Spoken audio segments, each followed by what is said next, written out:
Good evening friends. आज की इस वीडियो में मॉडर्न हिस्ट्री के आधुनिक भारत के विविध पहलू के सारे ऑब्जेक्टिव प्रश्न करने वाले हैं। पहला क्वेश्चन है, द स्कोप ऑफ हैप्पीनेस पुस्तक के लेखक कौन है? इसका सही आंसर हो जाएगा option A, Vijay Lakshmi Pandit. The scope of happiness पुस्तक के लेखक कौन है? विजय लक्ष्मी पंडित। 1857 पुस्तक के लेखक कौन है? सुरेंद्र नाथ सेन। 1857 पुस्तक के लेखक कौन है? सुरेंद्र नाथ सेन। सूची फर्स्ट को सूची सेकंड से सम्मिलित करना है। सूची फर्स्ट में पुस्तक दी गई है, सूची सेकंड में उनके लेखक हैं। The bunch of old letters, the bunch of old letters के लेखक हैं Jawaharlal Nehru. Guilty man of India's partition के लेखक राम मनोहर लोहिया हैं। The man who divided India, इसके Rafiq Zakaria. The captive lady का माइकल मधुसूदन दत्त। इसका सही आंसर हो जाएगा ऑप्शन सी।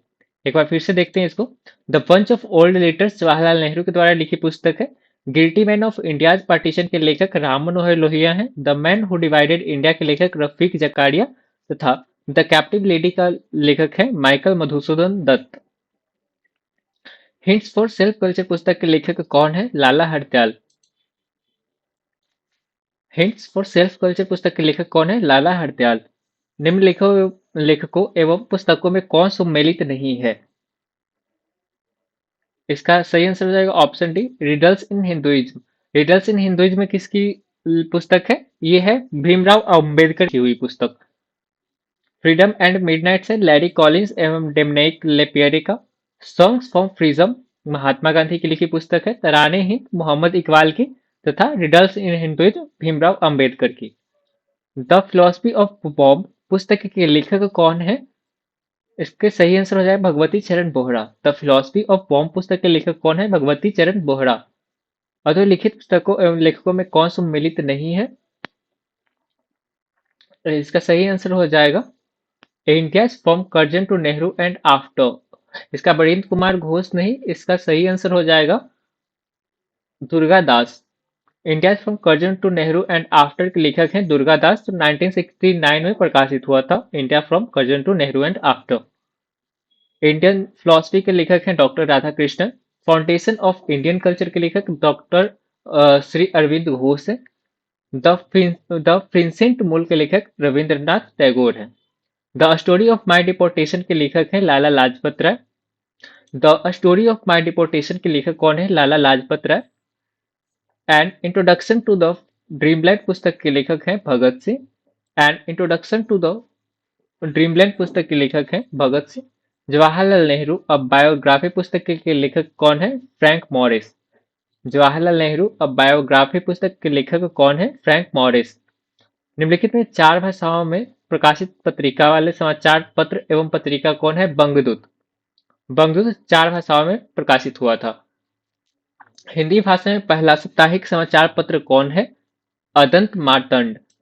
हिंदी भाषा में पहला साप्ताहिक समाचार पत्र कौन है? अदंत मार्तंड। हमदर्द कौन सी भाषा में प्रकाशित समाचार पत्र था? उर्दू में। हमदर्द कौन सी भाषा में प्रकाशित हुई थी? उर्दू लैंग्वेज में। द ट्रिब्यून ब्रिटिश भारत में प्रकाशित समाचार पत्र एवं पत्रिका के लेखक कौन है? Dayal Singh Majithia. The Tribune British Bharat में प्रकाशित समाचार पत्र एवं पत्रिका के लेखक कौन है? दयाल सिंह मजीठिया। राष्ट्र गुफ्तार किस भाषा में प्रकाशित समाचार पत्र था? यह गुजराती में हुई थी। राष्ट्र गुफ्तार किस भाषा में प्रकाशित हुई थी? गुजराती में। हिंदुस्तान स्टैंडर्ड्स समाचार पत्र कहाँ से प्रकाशित होता था? यह कलकत्ता से होता था। और कौन किए थे? 1937 में सुरेश चंद्र मजुमदार ने। हिंदुस्तान एंड स्टैंडर्ड समाचार पत्र कहाँ से प्रकाशित हुआ था? कोलकाता से। नेटिव ओपिनियन समाचार पत्र के संस्थापक कौन थे? वी.एन. मंडलिक। नेटिव ओपिनियन समाचार पत्र के संस्थापक कौन थे? वी.एन. मांडलिक। गदर ब्रिटिश भारत में प्रकाशित समाचार पत्र पंजाबी का संस्थापक कौन थे? करतार सिंह। गदर ब्रिटिश भारत में प्रकाशित समाचार पत्र पंजाबी के संस्थापक कौन थे? करतार सिंह। नेशनल हेराल्ड कहाँ से प्रकाशित समाचार पत्र था? लाहौर से। नेशनल हेराल्ड कहाँ से प्रकाशित की गई थी? लाहौर से।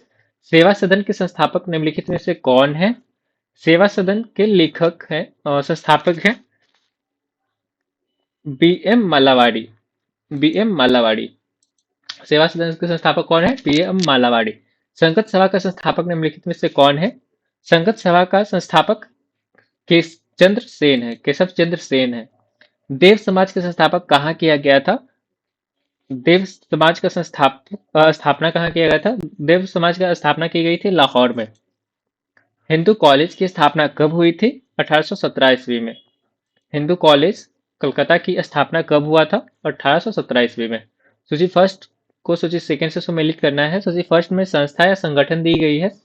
सूची सेकंड में उसके संस्थापक दिए गए हैं। संस्कृत कॉलेज के लेखक संस्थापक कौन थे? Jonathan Duncan. संस्कृत कॉलेज के संस्थापक थे जोनाथन डंकन। धर्म सभा के लेखक कौन थे? राधाकांत देव। धर्मसभा के लेखक मतलब संस्थापक कौन थे? राधाकांत देव। बेथुन स्कूल के संस्थापक कौन थे? जेईडी बेथुन। भारतीय सुधार संघ का केशव चंद्र सेन। इसका सही आंसर हो जाएगा ऑप्शन डी। कलकत्ता में मदरसा की स्थापना किस वर्ष किया गया? कलकत्ता में मदरसा की स्थापना 1781 ईस्वी में की गई थी। कलकत्ता में मदरसा की स्थापना कब की गई? 1781 ईस्वी में। निम्न में से कौन सुमेल नहीं है? पहला सूची फर्स्ट में दी गई है संस्था या संगठन, दूसरा में संस्थापक दी गई है। देव समाज का शिव नारायण अग्निहोत्री। हाँ बिल्कुल, ये सही हो जाएगा। Calcutta Madrasa, Warren Hasting, Hindu college, David Hare एवं राम मोहन राय। श्री नारायण धर्म परिपालन, इसका स्वामी जी महाराज योगम ने नहीं किए थे। श्री नारायण परिपालन योगम का स्वामी जी महाराज नहीं किए थे। इसका सही आंसर हो जाएगा ऑप्शन डी। निम्नलिखित में कौन सम्मिलित नहीं है? अभिनव भारत 1904, सत्यशोधक समाज 1837, धर्म सभा 1838 में नहीं, ये धर्म सभा 1838 में नहीं की गई थी। संगत सभा 1860 में। सूची फर्स्ट को सूची सेकंड से सम्मिलित करना है। मिरातुल अखबार कब प्रकाशित किए गए थे? 1822 ईस्वी में। पायनियर 1865 ईस्वी में। हिंदुस्तान टाइम्स 1924 ईस्वी में। द हिंद 1878 ईस्वी में। इसका सही आंसर हो जाएगा ऑप्शन सी, 2143। सूची फर्स्ट को सूची सेकंड से सम्मिलित करना है। सूची फर्स्ट में समाचार पत्र दिया गया है, सूची सेकंड में उसके प्रकाशन स्थल दिए गई है। राष्ट्रगोस्तार कहाँ से प्रकाशित हुई थी? राष्ट्रगोस्तार मुंबई से प्रकाशित हुई थी। हिंदुस्तान स्टैंडर्ड कहाँ से हुई थी? हिंदुस्तान स्टैंडर्ड हुई थी दिल्ली से। नेशनल हेराल्ड कहाँ से प्रकाशित होने हुई थी? यह लखनऊ से हुई थी। और अल हिलाल कलकत्ता से हुआ था। इसका सही आंसर हो जाएगा 2143, ऑप्शन सी। नौजवान सभा की स्थापना कहाँ की गई थी? नौजवान सभा की स्थापना लाहौर में की गई थी। विश्व भारती की स्थापना कब हुई थी? विश्व भारती की स्थापना 1921 ईस्वी में की गई थी। हिंदू मजदूर सभा की स्थापना कब की गई थी? हिंदू मजदूर सभा की स्थापना की गई थी 1948 ईस्वी में। All India trade Indian all India trade union Congress की स्थापना कब हुई थी? 1948 ईस्वी में।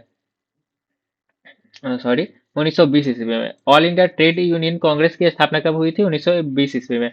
भारत स्त्री मंडल की स्थापना किसने किया था? सरलाबाई देवी चौधरानी ने। भारत स्त्री मंडल की स्थापना किसने किया था? सरलाबाई देवी चौधरानी ने। निम्नलिखित कथनों में से कौन सत्य है? इसका सही आंसर होगा ऑप्शन बी, नौजवान सभा की स्थापना छविलदास जसपाल ने किया था। भारतीय राष्ट्रीय कांग्रेस के महत्वपूर्ण वार्षिक अधिवेशन। कलकत्ता विश्वविद्यालय की पहली महिला स्नातक कादम्बिनी गांगुली ने कांग्रेस अधिवेशन को किस वर्ष संबोधित किया था? 1890 ईस्वी में।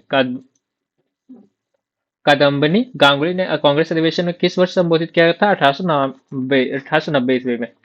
कांग्रेस ने पहली बार कांग्रेस के किस वार्षिक अधिवेशन में हिस्सा लिया था? गांधी जी ने पहली बार कांग्रेस के किस वार्षिक अधिवेशन में हिस्सा लिया था? यह कलकत्ता अधिवेशन में सबसे पहली बार अधिवेशन में हिस्सा लिए थे। और अध्यक्ष कब रहे थे? 1924 ईस्वी में। 1924 ईस्वी में रहे थे। किस वर्ष लाला लाजपत ने हिंदी भाषा में भाषण दिया था? 1888 ईस्वी में। किस वर्ष लाला लाजपत ने हिंदी में भाषण दिया था? 1888 ईस्वी में। वायसराय लॉर्ड डफरिन ने सभी सदस्यों को गार्डन पार्टी पर किस वर्ष आमंत्रित किया था? 1886 ईस्वी में। वायसराय लॉर्ड डफरिन ने सभी सदस्यों को गार्डन पार्टी पर किस वर्ष आमंत्रित किया था? 1886 ईस्वी में। भारतीय राष्ट्रीय कांग्रेस के प्रथम अधिवेशन के बारे में निम्नलिखित कथनों पर विचार कीजिए। यह 1885 ईस्वी में बंबई में हुआ था। हाँ, हुआ था। भारतीय राष्ट्रीय सम्मेलन के समकालिक अधिवेशन में उपस्थित नहीं हो पाए थे सुरेंद्र बनर्जी। हाँ, ये दोनों कथन सही हो जाएगा, ऑप्शन सी इसका सही हो जाएगा, दोनों कथन सत्य हैं। निम्नलिखित में से कौन भारतीय राष्ट्रीय कांग्रेस के प्रथम चरण के लक्ष्य और उद्देश्य कौन से थे? मतलब निम्नलिखित में से भारतीय राष्ट्रीय कांग्रेस के प्रथम चरण के लक्ष्य और उद्देश्य बताना है। पहला है जनता का राजनीतिकरण और उन्हें राजनीति की शिक्षा प्रदान करना। दूसरा है लोगों में धर्म, जाति एवं क्षेत्रीयता के पृथक राष्ट्रीय एकता की भावना का विकास एवं समेकन करना। अंग्रेजों के विरुद्ध व्यापक आंदोलन चलाने के लिए जनता को शामिल करना। नहीं, इसका सही हो जाएगा केवल एक और दो। निम्नलिखित में से किस आंदोलन के कारण भारतीय कांग्रेस का विभाजन हुआ था, जिसके परिणाम स्वरूप नरम दल तथा गरम दल का उद्भव हुआ? यह स्वदेशी आंदोलन हुआ था। निम्नलिखित में से किस आंदोलन के कारण भारतीय कांग्रेस का विभाजन हुआ था? स्वदेशी आंदोलन। निम्नलिखित युग में से कौन से सम्मिलित है? 1905 का बनारस अधिवेशन बंगाल विभाजन के खिलाफ आक्रोश व्यक्त किया गया था। हाँ, किया गया था। 1906 के कलकत्ता अधिवेशन कांग्रेस का संविधान तैयार किया गया था। नहीं, ये गलत है। 1908 का मद्रास अधिवेशन स्वशासन को कांग्रेस का लक्ष्य के रूप में घोषित किया गया था। नहीं, यह भी गलत है। 1909 का लाहौर अधिवेशन पृथक निर्वाचन क्षेत्र पर अस्वीकृत व्यक्त की गई थी। हाँ, इसका सही हो जाएगा केवल 1 और 4। लखनऊ समझौते के संदर्भ में निम्नलिखित कथनों पर विचार कीजिए। यह 1916 में संपन्न हुआ था। इसके तहत कांग्रेस ने मुस्लिम के लिए पृथक चुनाव क्षेत्रों को स्वीकार कर लिया। समझौते ने कांग्रेस के मध्यम मार्गियों, उग्रपंथियों और मुस्लिम लीग के लिए एक संयुक्त राजनीतिक मंच प्रदान किया। इसका सही आंसर हो जाएगा केवल 2 और 3। स्वदेशी आंदोलन के संदर्भ में निम्नलिखित कथनों पर विचार कीजिए। पहला स्टेटमेंट है कांग्रेस के बनारस अधिवेशन में नरमपंथी नेताओं के विरोध के बावजूद इसका समर्थन किया गया। स्टेटमेंट 2 है यद्यपि बंगाल में इस आंदोलन का विस्तार बंगाल से लेकर महाराष्ट्र एवं पंजाब तक था, फिर भी दिल्ली इससे अछूता रहा।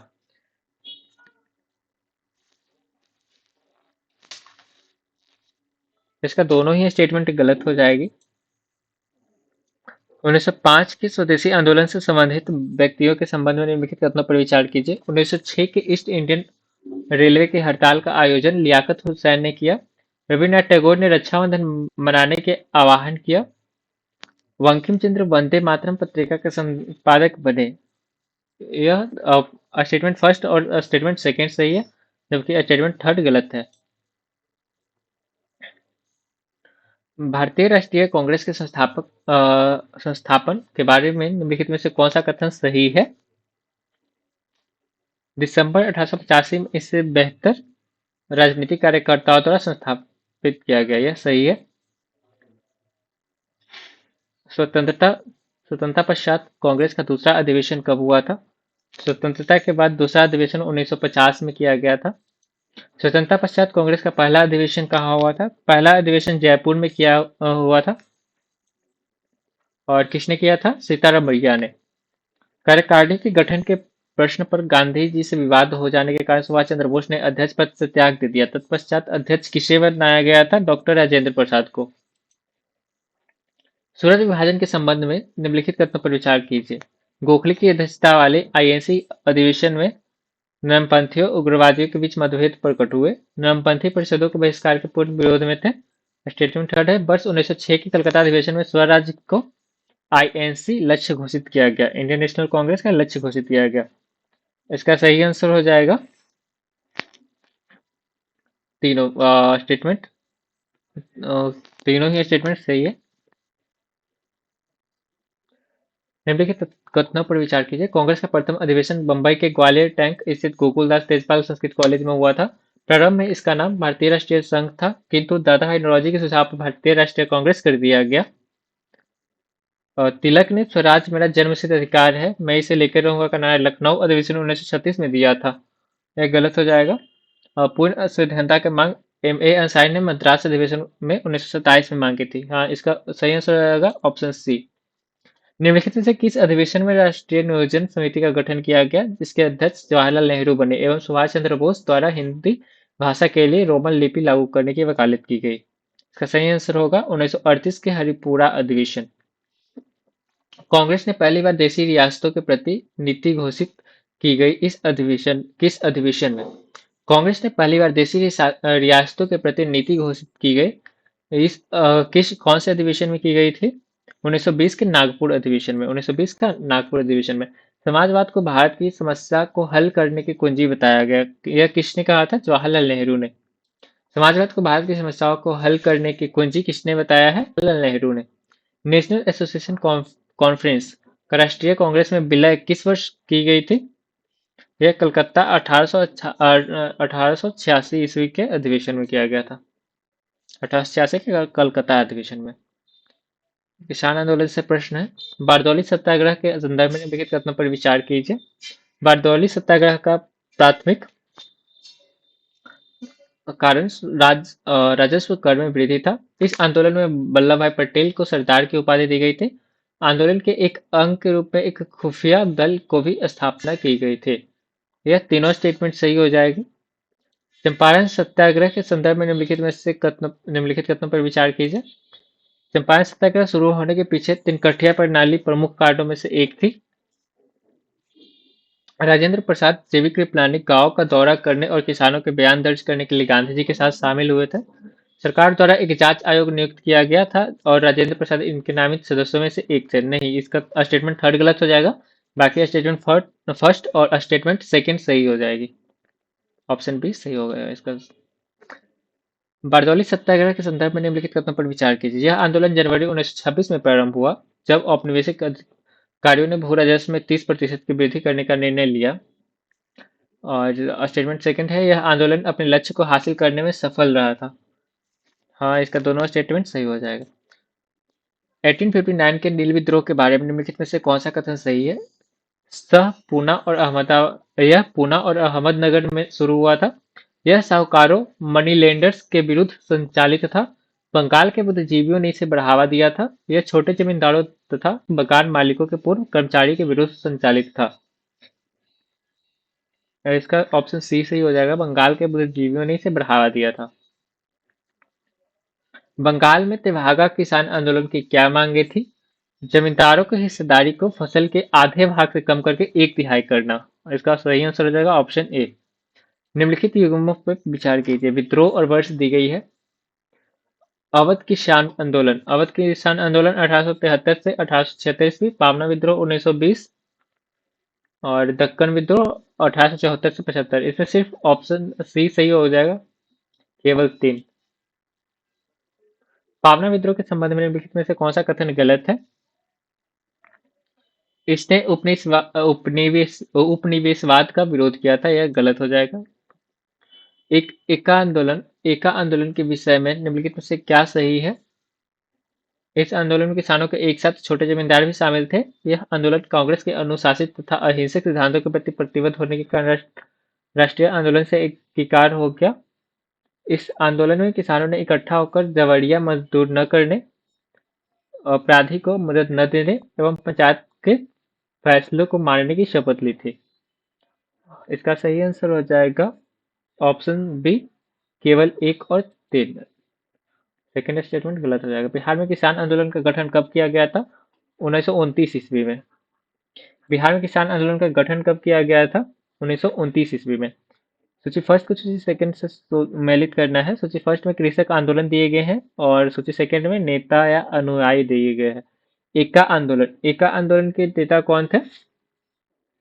बाबा साहेब देशमुख। दक्कन विद्रोह के मदारी पासी। नील विद्रोह के दिगंबर विश्वास तथा मोपला विद्रोह के अली मुस्लियार। इसका 1, 2, 3, 4 सही हो जाएगा ऑप्शन सी। मोपला विद्रोह, बारदौली सत्याग्रह, चंपारण सत्याग्रह, नमक सत्याग्रह पर विचार करना है। कौन तिथि क्रम आरोही? इसको क्रमानुसार सजाना है। तो मुपला विद्रोह हुआ था 1921 ईस्वी में, बारदौली सत्याग्रह 1928 ईस्वी में, चंपारण सत्याग्रह 1917 ईस्वी में तथा नमक सत्याग्रह 1930 ईस्वी में। इसका सही आंसर हो जाएगा ऑप्शन बी। निम्नलिखित युगों पर विचार कीजिए। किसान आंदोलन और उद्देश्य है। पावना विद्रोह का लॉर्ड कमीशन की सिफारिश का लागू करना था। नहीं। तेभागा विद्रोह, जोतेदार को एक तिहाई हिस्से का भुगतान करने से रोकने हेतु। एका विद्रोह, केवल लेखा वही में दर्ज किराए का भुगतान है। तो इसका सिर्फ हो जाएगा केवल 3। ऑप्शन बी सही हो जाएगा इसका। मुंगेर के बरहिया ताल में वकासत भूमि की वापसी के लिए किसान आंदोलन किसने चलाया था?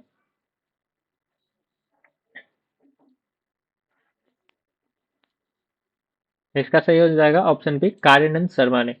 राजा राम मोहन राय ने मुगल बादशाह अकबर द्वितीय के दूत के रूप में इंग्लैंड की यात्रा कब की थी? 1830 ईस्वी में।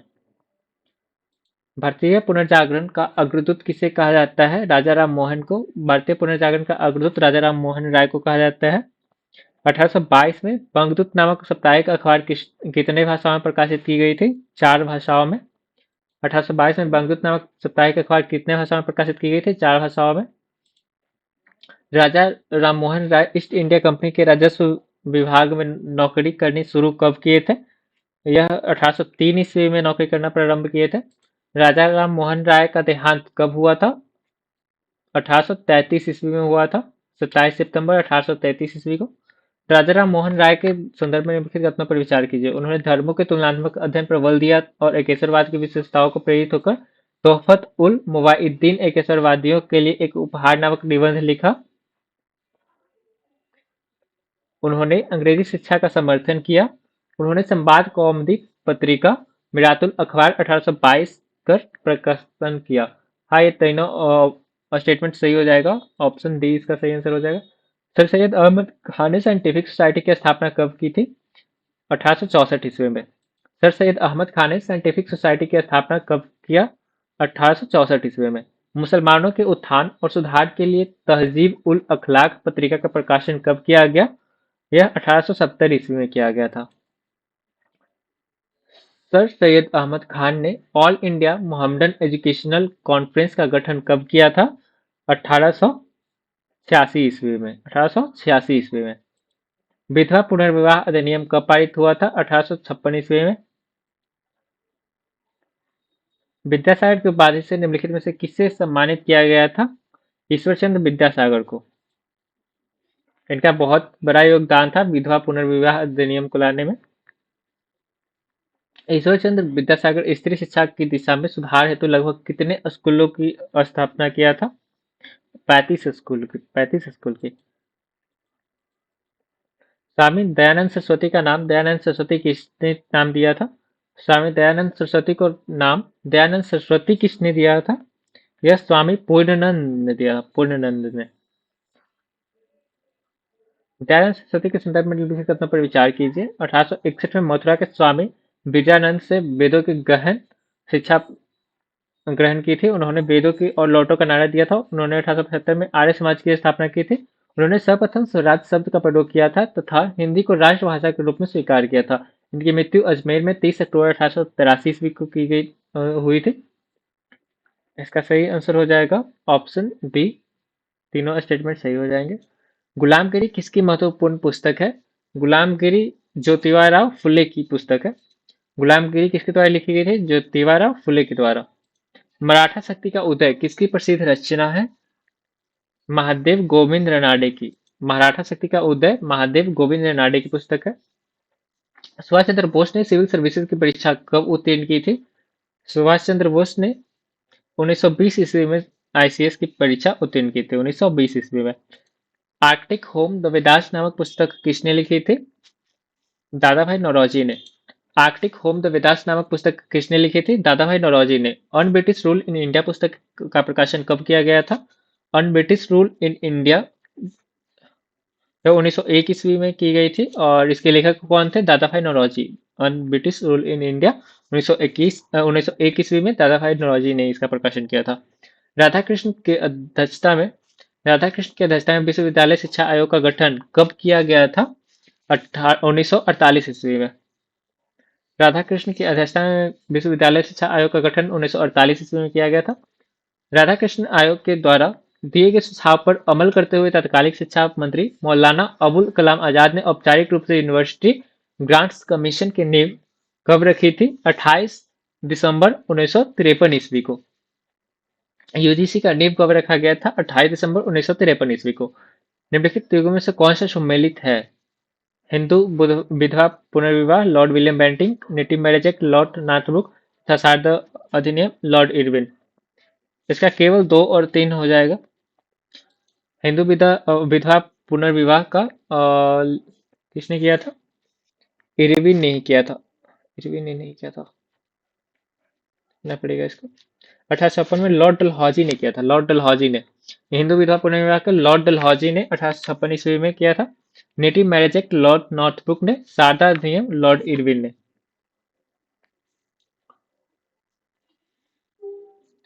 फर्स्ट को सेकंड से सम्मिलित करना है। फर्स्ट में सारदा एक्ट कब पारित हुआ था? सारदा एक्ट पारित हुआ था 1830 ईस्वी को। सती प्रथा उन्मूलन अधिनियम 1829। हिंदू पुनर्विवाह अधिनियम 1856 तथा विवाह की आयु संबंधी अधिनियम 1891 ईस्वी। इसका सही आंसर हो जाएगा ऑप्शन सी। किससे लोकहितवादी के नाम से जाना जाता है? लोकहितवादी के नाम से जाना जाता है गोपाल हरि देशमुख को। गोपाल हरि देशमुख को लोकहितवादी के नाम से जाना जाता है। सरोजिनी नायडू को नाइटिंगेल ऑफ इंडिया का कर किसने संबोधित किया था? महात्मा गांधी ने। इनकलाब जिंदाबाद के नारे के मूल रचनाकार कौन है? हसरत मोहानी। हसरत मोहानी। कैंपबेल आयोग कब गठित किया गया था? कैंपबेल आयोग 1866-67 में किया गया था। निम्नलिखित में से कौन सा सत्य है? 1862 लॉर्ड लिट द्वारा सर रिचर्ड स्टेडी का अध्यक्षता में एक आयोग नियुक्त किया गया। अकाल सहायता का खर्च राज्य को वहन करना हेतु और आवश्यकता पड़ने पर केंद्रीय सहायता भी दी जाएगी। अष्टाची आयोग 1880 का कार्य अकाल से बचाव एवं प्रतिरक्षण के लिए सुझाव देना था। लोगों को रोजगार मिले और समय समय पर मजदूरी का पुनर्निर्धारण हो। इसका सही आंसर हो जाएगा 1, 3 और 4 स्टेटमेंट सही है। मैकडोनल्ड आयोग के संदर्भ में निम्नलिखित में से कौन असत्य है? इसका सही आंसर हो जाएगा ऑप्शन डी। आयोग ने अखिल भारतीय खदान परिषद की सृजन की सिफारिश की थी। चलो, और सही कौन कौन सा है? लॉर्ड कर्जन ने सर एंटनी मैकडोनल्ड की अध्यक्षता में एक आयोग नियुक्त किया जिसे अपनी रिपोर्ट 1901 में दी थी। इस रिपोर्ट में नैतिक नीति के लाभों, पशु बीजों के लिए शीघ्रता के धन बांटने तथा अस्थायी कुएं खोदने की व्यवस्था के लाभों पर बल दिया गया था। अकाल से प्रभावित क्षेत्र में अकाल आयुक्त की नियुक्ति का सुझाव दिया गया। इस रिपोर्ट में अराजकीय सहायता की अधिक मात्रा में उपयोग का सुझाव तथा सहायता हेतु ग्राम स्तर कार्यों को प्राथमिकता दी गई थी। संशोधित राष्ट्रीय शिक्षा नीति 1992 के संदर्भ में निम्नलिखित में से कौन सा कथन सत्य है, कौन सा कथन असत्य है, कौन सा कथन गलत है? इसका डी हो जाएगा। राष्ट्रीय शिक्षा नीति 1986 के विषय में निम्नलिखित से कौन सा विशेषताएं नहीं है? इसका भी डी हो जाएगा। डॉक्टर के कस्तूरी रंगन समिति के नेतृत्व में राष्ट्रीय शिक्षा नीति का नया प्रस्तुत किया था, ये गलत हो जाएगा। कैसे समाप्त होता है आज?